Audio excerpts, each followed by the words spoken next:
This is incredibly awkward because I've never done one of these before, so I don't know how to behave. This light is bad. Look at that. Cool. So I have had a lot of messages about how I record drums. Incredibly flattering, but I'm not going to talk about that because there's people infinitely more qualified than I am to do so. So I'll tag some people and throw out some resources. What I did think was worthwhile doing a video on is why I do certain things. I think that's more interesting, and like little things that I've picked up along the way, which a lot of people tell me that they haven't found in video resources or tutorials or whatever. So yeah, so here's some little things that I do that I think make my life easier for recording drums, especially as I do them on my own. And I'm the monkey having to move the microphones. As much as I'd love an assistant, they require paying, apparently. So, yeah. So, here's some things that I do, why I do them, and hopefully some things that will kind of help literally anyone, someone, possibly no one, if no one watches this. So, yeah, here we go. Okay, so first things first. I use my hand a lot for measuring. Obviously not overheads and stuff. You need a tape measure. Don't be that person. If you haven't got a tape measure, just get a microphone cable. It's cool. But yes, use my hands a lot for measuring spot mics. And basically what I mean by that is I found this kind of position works just over the tom. And to get the same position, shove my fingers under. So I know that microphone usually works about that sort of distance. And if I want a little more shell, I'll go 3 fingers and kind of bring the mic down. If I want a little more of the center, then I'll just shove my whole hand under there. 5 fingers, and then it's pointing at the center. Wow. Why would I measure? Well, it's so I can do exactly the same thing to the floor tom. So look at that. Terrible camera angles, but you can see. There you go, it's the same height. I even do it for the snare drum. This is my sort of general kind of starting position, and then I'll adjust depending on what I want. More shell or more center, but usually 2 fingers over the rim works for me. I can't believe I said that with a straight face. And the same thing on the bottom, 2 fingers. Why do we do all this? It's for phase. Phase is good when it's good and bad when it's bad. Also, don't do this. This rattles on there. Sounds bad. Get rid of that. Other things to do. This little smash mic here. It's roughly the same distance from each of the lugs of that. And kind of roughly the same distance here and there too. Just make your life easier with not having to get a tape measure out, but still having some set sort of distances.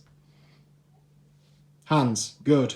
Forgot to mention in the previous video that the other reason I do this is in case I actually hit one of them, or someone who's tracking here hits one of them, I can put it back in the same position.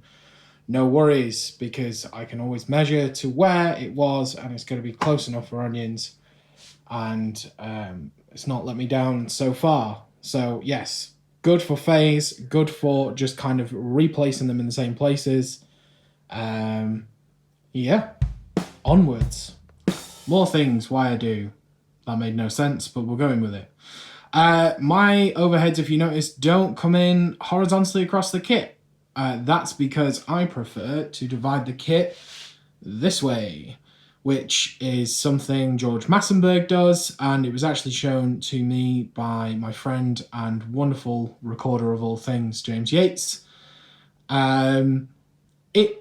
I tried it and it made more sense with the stereo image, and I like it. So I divide the kit kind of across this line, so trying to keep the kick and the snare in the center, push all this stuff that way, push all this stuff that way. My overheads are positioned quite over the shells at the moment because that's what this session needed. Sometimes they come a little further back, but 99% of the time, if it's overheads, they'll be in this position. However, I am going to try an Eric Valentine trick where he has them in a sort of super close XY thing, and we'll see how that sounds. But I might do a video on that if this one goes down well, / if this is literally of any use to anyone. But yes, so why are my overheads on this line? Because I think it sounds better to me. And if it's good enough for George Massenberg, then it's probably good enough for most people. So yeah, twist your overheads, give it a whirl. Why am I filming this microphone? Well, I'm going to show you why I'm about to put my phone against this microphone. Have you ever wondered what they're actually pointing at, what they're actually picking up? Well, here's a cool trick that my friend Johan told me about. So here you go. Grab your phone. Place it against the capsule. Flip the camera around. Now you can see what the microphone is looking at. There we go. It's a great trick. I do not know why everyone doesn't know about this, and I cannot believe it took so long for someone to tell me about it. Absolute genius. So there you go. Now you can see what your overheads or any microphone is pointing at. Why is this SM57 here? Well, it sounds cool. Jam it through a compressor that's absolutely gunning it, and it sounds great. It's called the Verse Position. Again, it's something I picked up from James probably. And yes, it sounds real good. I personally like it kind of recessed a little from the kick, so you get a bit more of the front head. Oh, my cymbal. Jesus Christ, if I do more of these, I promise I'll be a better cameraman. I kind of like it recessed behind the kick, pointing at the snare, more at the shell, and kind of equidistant between the rack and the floor. You will not believe how much it really does add to the sound. So if you've got a spare channel and a 57, go hog wild. Why is there a soup can in my studio? Well, that's because it's a microphone. Well, sort of. I'd seen these around. I asked my friend Rob to build me one. You can also buy them online, so I'll kind of put a link to Rob. He can make them, or if you've got a contact mic and some super glue and half an idea, you can build one quite easily. But yeah, Rob built me one. It's normally plugged in. I just shove it on the floor in the studio, although I've been trying it in different places. And it's a sound. It's not for everything, but it's kind of cool and funky, and it's a nice thing to be able to send clients that's different. I've got spare channels going, so I'm really trying to experiment with other mics, hence a mono overhead, hence a smash mic, hence one of these bad boys. So why is there a soup can? Because it is a microphone. Go and get one from Rob, or build one. More why I do things. Why is this hi-hat mic underneath? Basically, it puts the hi-hat between the mic and the crash, and it's a bloody hi-hat mic, so very few people care about it. I actually barely turn it up. It still captures the hat. I think for me, the thing I like the most is the mic sort of pointing more towards the bell than the edge. Just seems to have a better tone, especially with that mic, which is a Revox 3500, which is basically a 201 from years ago that used to come with Revox tape recorders. But it seems cool, it does a job, and that's why it's underneath, because nobody likes hi-hats. They just absolutely ruin everything. Why are my mic pre's right next to me? Where is the computer?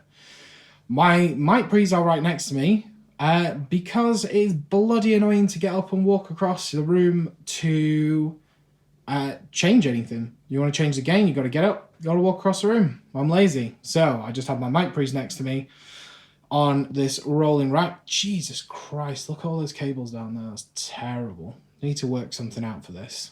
But then my room's not big enough for us. Anyway, that's besides the point. My mic pre's are next to me for ease. I record onto my MacBook straight to an SSD, and then go over to my Mac Mini with my little Audient setup, and then I actually do any mixing and editing here. If you can afford to work this way, it is brilliant. If not, if there is a way to get your mic pre's near you, then I would recommend doing so. If not, then cool. Good for you. You're obviously doing whatever you need to do. Yeah, so that's why I do some stuff. If you liked this video, let me know.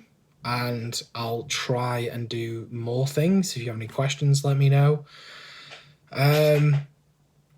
Yeah, I think the thing to understand is people infinitely more qualified than I am. It's just some things that I've picked up along the way that I use all the bloody time that a lot of people don't know about. So I thought I'd kind of tell people about them because people asked. And